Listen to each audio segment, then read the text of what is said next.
Bienvenidos a este bloque noticioso aquí en TV La Calle. TV La Calle, una nueva perspectiva de la información con responsabilidad social. Con pesar, familiares y amigos en Valledupar han recibido la lamentable noticia de la muerte de un joven de tan solo 20 años, Víctor Medina Cardonas, quien falleció luego de presenciar una riña callejera en Bogotá. El modelo vallenato Víctor Medina Carmona, de 20 años, fue asesinado por desconocidos durante una riña callejera en Bogotá. El hecho sucedió cerca a una discoteca en el barrio Galería, al norte de la capital de la República. Según las primeras versiones, el joven vallenato murió por golpes y fue hallado sin vida en uno de los paraderos de buses colectivos. Su cadáver fue traído a Valledupar, donde será sepultado este jueves. Víctor Medina Carmona tenía 20 años y había obtenido el título de Mr. Latin Model Colombia y representó al país en pasarelas de México. También cantaba música vallenata con el nombre artístico de Vico Medina y ya había firmado un contrato con una casa disquera para grabar su primer disco. Este viernes, el presidente Juan Manuel Santos inaugurará algunos kilómetros de la Ruta del Sol 2 en el Cesar. Este viernes 1 de noviembre, el presidente Santos dará al servicio 67 kilómetros nuevos y rehabilitados en la Ruta del Sol 2. Estas obras se encuentran en el tramo 5 que va desde San Alberto a Aguachica y el tramo 6 de Aguachica a La Mata. La Agencia Nacional de Infraestructura informó que hasta la fecha se ha construido alrededor de 160 kilómetros, 101,5 de calzada nueva y se ha hecho mejoramiento a 60,1 kilómetros de calzada existente. Hasta la fecha se ha invertido cerca de 1 billón de pesos de los 3.6 billones que comprenden la totalidad del proyecto, que inicia en Puerto Salgar, Cundinamarca, y finaliza en San Roque, Cesar. El Ejército Nacional erradicó un cultivo de coca que fue descubierto en zona rural del municipio de Chiriguaná, Cesar. Tropas del Batallón Especial Enérgico y Vial número 2 ubicaron 2 cultivos ilícitos de coca y marihuana en la vereda El Retiro, corregimiento de Poponte, jurisdicción del municipio de Chiriguaná, Cesar. Uno de los cultivos tenía aproximadamente 1 hectárea de coca. También cerca del sitio se encontró un cultivo de 3,5 hectáreas de marihuana. Allí había una caleta con 29 bultos de marihuana lista y empacada para su comercialización, con un peso aproximado de 325.228 gramos, por un valor aproximado de 33 millones de pesos. Según el Ejército, esos cultivos pertenecían a la Comisión de Finanzas del Frente José Manuel Martínez Quirós del ELN. A unos días de iniciarse la discusión sobre el alza del salario mínimo de los colombianos, aquí en TV La Calle los vallenatos opinan. Nueva perspectiva de la información con responsabilidad social. Ante la proximidad en la discusión del alza en el salario mínimo en Colombia, en TV La Calle, así opinan los vallenatos. Buenos días, ¿su nombre? Marco Fabio Vega es mi nombre. ¿Qué porcentaje cree usted que merece el alza en el salario mínimo en Colombia? Bueno, eso es algo bien complejo, debido a que el porcentaje se viene alzando muy poquito. Debería regularse en un 7% siquiera, porque la canasta familiar cada vez se incrementa más. ¿Qué porcentaje cree usted que debería tener el alza en el salario mínimo en Colombia? Por lo menos el 20% para que la gente pueda vivir dignamente, porque los sueldos que se están pagando ahora no le alcanzan al ser humano para vivir dignamente, de manera que requiere Colombia un plan de choque para que haga un análisis profundo y pueda permitirle a esta gente que andan por ahí sin empleo y a aquellos que tienen la oportunidad de trabajar, un salario que les permita a ellos poder hacer que sus hijos vayan al colegio y vivir dignamente. Bueno, el porcentaje en el alza del salario mínimo, como está la situación, pues debe oscilar entre 10 a 12%, porque sinceramente todos los años se maneja una tasa muy bajita para la situación poblacional, que prácticamente no le está alcanzando absolutamente para nada. ¿Cuál crees que debería ser el porcentaje de alza en el salario mínimo en Colombia? 20-25%. Porque la canasta familiar sube en una proporción muy alta en comparación con el subsidio, con el mínimo. Tiene que ser un porcentaje más mayor, porque con el mínimo nadie vive. O sea, bueno, yo gano bien y trabajo en la mina, gano muy bien. Pero aquí en Valledupar uno con el mínimo no vive. El mínimo más alto puede ser de 900.000 pesos, casi 1 millón de pesos puede ser. El porcentaje de alza en el salario mínimo en Colombia debe ser aquel que refleje la realidad de nuestro país, que vaya de acuerdo a las necesidades del empleado en el caso que pueda sustentar y de forma adecuada mantener un estilo de vida. El 10% tal vez. No, pues la verdad es que cuando se hace un alza en el salario mínimo siempre se miden muchos aspectos, pues las empresas privadas son las que prácticamente deciden cuál sería el salario. Pues uno como particular de pronto quiere pues un alza bastante, ¿no? Que sería el 10, el 6, pero pues hay que medir muchos aspectos porque a nivel global pues el alza es mucho y entonces hay que ver el presupuesto de la empresa y muchas cosas. ¿Cuál cree usted que debe ser el porcentaje de alza en el salario mínimo en Colombia? Unos 200.000. Puede ser adecuado a la persona que esté trabajando y muy especial, porque usted sabe que cuando uno trabaja se esfuerza mucho y debe ser justo. Un número cerrado, 1 millón de pesos. 1 millón de pesos porque ya lo que estaban pagando no alcanza. Está la tasa, la comida está cara, todo está... 1 millón de pesos, número cerrado, para poder sobrevivir los colombianos, porque con el mínimo andamos, mejor dicho. El 10%. ¿Por qué? Pues para equilibrar un poco el desbalance que tenemos entre lo que venimos incrementando y la canasta familiar, lo que viene subiendo. Como el 10%. Debería ser un aumento favorable para lo que es los trabajadores, tanto en el gremio agricultor como los que son trabajadores públicos, como en un 5, 10%, entre un 5 y un 10% debería ser el aumento de este año. El 8%. TV La Calle, una nueva perspectiva de la información con responsabilidad social. El narrador costumbrista Fabio Zuleta Díaz compartió algunas de sus historias y anécdotas en la Casa de la Cultura de Valledupar.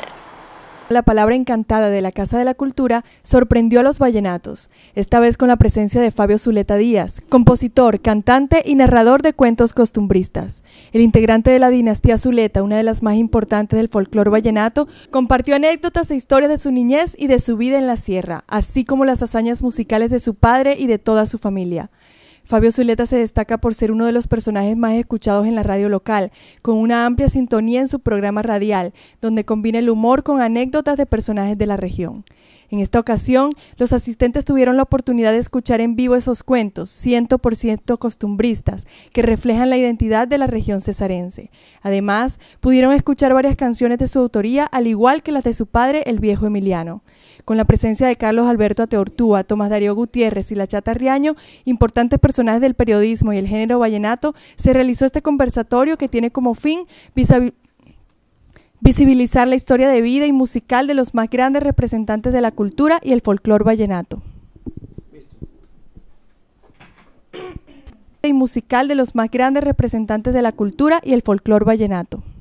En la Casa de la Cultura de Valledupar se llevó a cabo un conversatorio con grandes exponentes del vallenato para resaltar la importancia de nuestra música en los nuevos procesos de la formación de nuevas generaciones. TV La Calle, una nueva perspectiva de la información con responsabilidad social. Conocer las raíces del vallenato y la gran virtud histórica y musical que éste posee es de gran importancia para los procesos formativos de las nuevas generaciones. Por esta razón, la Casa de la Cultura, junto con el programa Lazo del Ministerio de Cultura y el SENA, realizaron un conversatorio con grandes exponentes del género vallenato, quienes son depositarios de la memoria musical en un tiempo clave para los ritmos del Valledupar. Bueno, pienso que es fundamental no solamente para los aprendices del programa Lazo, sino debe ser fundamental y debe ser algo esencial en la academia en Valledupar y en la región. Pienso que estos tipos de contactos con los juglares y con los maestros que comenzaron la música vallenata debería hacerse muy seguido en los colegios. Pienso que tenemos que conocer, así como en otros países conocen muy bien su cultura y su música, pues sería bueno que nosotros tengamos ese contacto para de ahí sí partir y hacer otra música, pero respetando obviamente lo que ellos hicieron. Durante su intervención,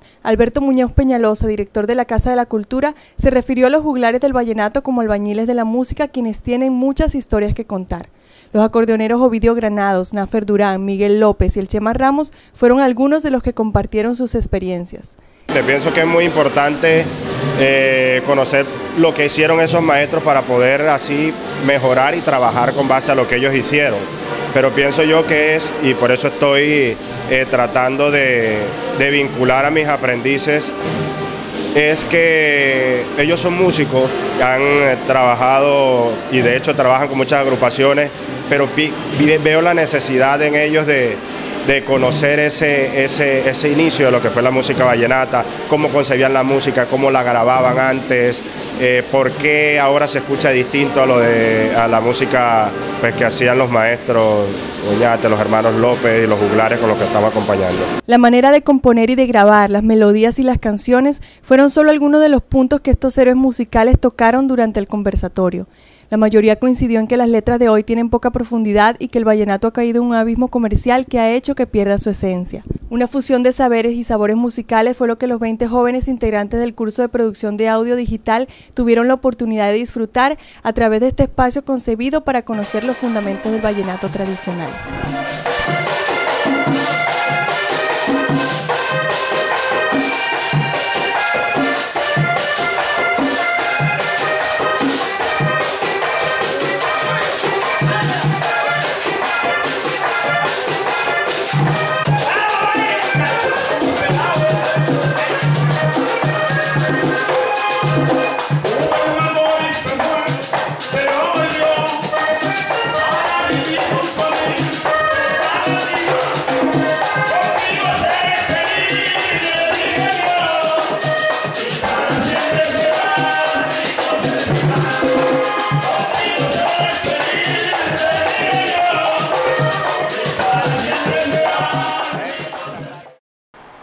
John Bolívar, director y guionista de cine y de la televisión con gran reconocimiento a nivel nacional, visitó TV La Calle para hablarnos de sus nuevos proyectos ahora que regresa a Valledupar, su tierra natal.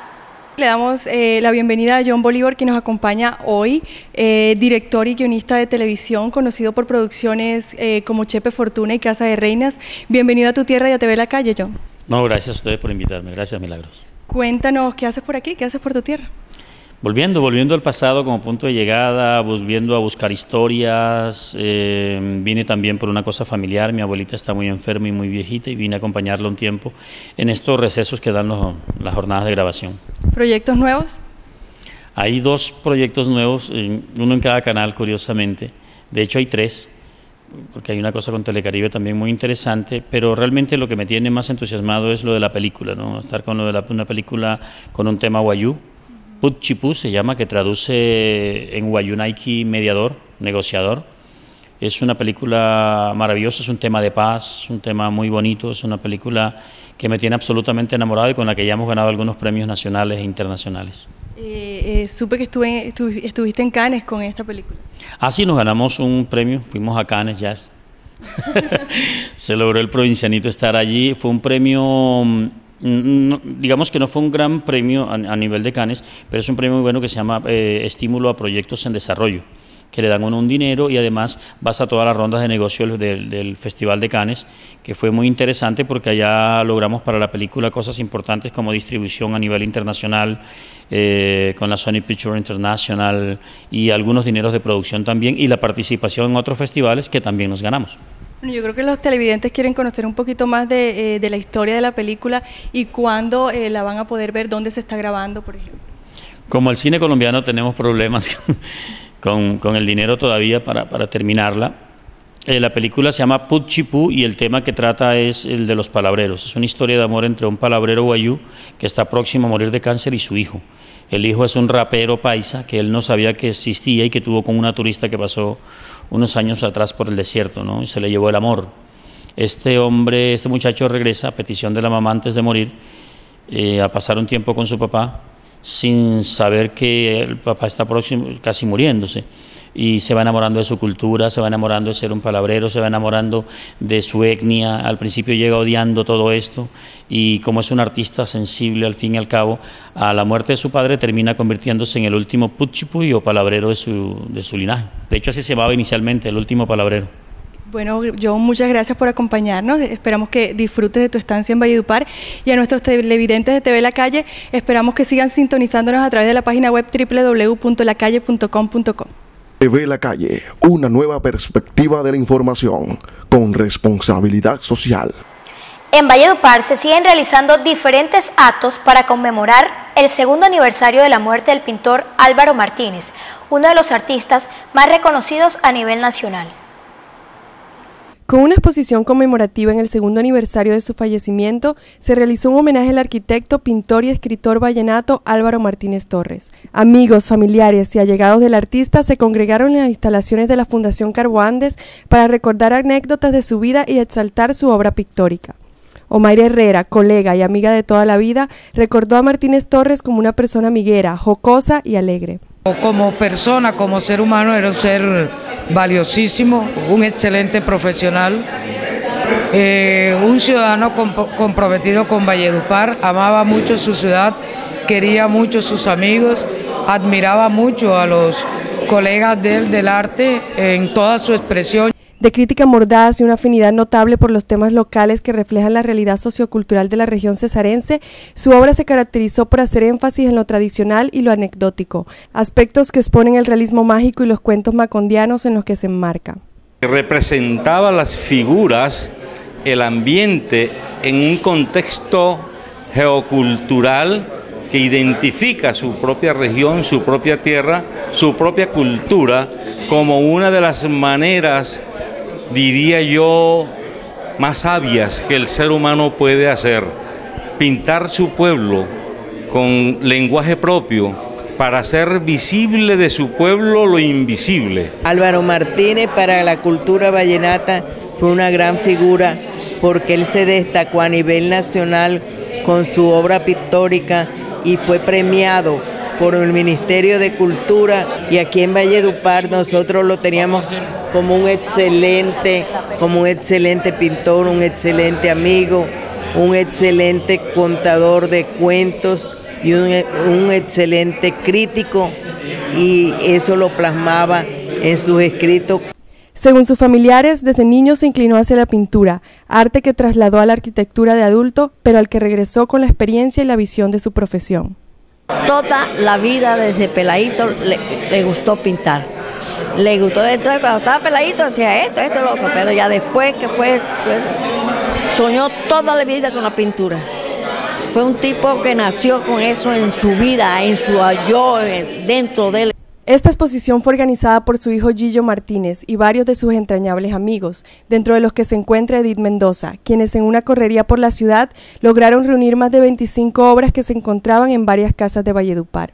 Un poquito bastante difícil y tediosa porque habían obras que también hay personas que las quieren mucho, no querían prestarlas, y hay obras que también estaban un poquito deterioradas porque también habían personas que no la apreciaban. Las palabras de afecto, los halagos y las canciones no pudieron faltar en esta hermosa velada para recordar con alegría a un hombre que logró fundir varias artes en una sola a través de la filosofía y el humanista que como ser era. Una niña de tan solo 8 años representará a Valledupar en el concurso Modelo Fotogenia Infantil. Se trata de Diana Marcela Santiago, quien nos visitó aquí en TV La Calle. La belleza vallenata llegará hasta la ciudad de Medellín en representación de Diana Marcela Santiago, quien concursará en el certamen Modelo Fotogenia Infantil. La niña de 8 años llegará a la capital antioqueña con su carisma y muestras tradicionales de la región como el baile del pilón. Muy bien, y yo me sentí feliz cuando dieron los fundadores. Sí. Diana fue escogida para esta representación en el mes de abril, cuando participó en Miss Cultura Vallenata por el barrio Los Fundadores. Sin embargo, ella y sus familiares buscan patrocinio para poder desplazarse a Medellín y dejar en alto el nombre de la capital mundial del vallenato. Esta niña necesita trasladarse a la ciudad de Medellín, necesita también la inscripción y la estadía. Hemos estado contando con algunas empresas que nos han estado colaborando, como Cotrasegua, que nos regaló los pasajes de la niña de Valledupar a Santa Marta para coger el vuelo desde Santa Marta a Medellín. Esos recursos los estamos buscando. Adicional, estamos pidiéndole a cada uno de los vallenatos y personas de buen corazón para que le hagan un aporte a esta niña, y le pedimos también a la Casa de la Cultura, como va a representar al municipio, que estamos esperando los buenos resultados que le pueda brindar la transformación de esta niña en Medellín. Diana espera que la comunidad y la administración municipal puedan brindarle apoyo para que su belleza y talento arrasen en el concurso nacional que se realizará los días 2, 3 y 4 de noviembre. TV La Calle, una nueva perspectiva de la información con responsabilidad social. Hasta aquí este bloque informativo aquí en TV La Calle. TV La Calle, una nueva perspectiva de la información con responsabilidad social.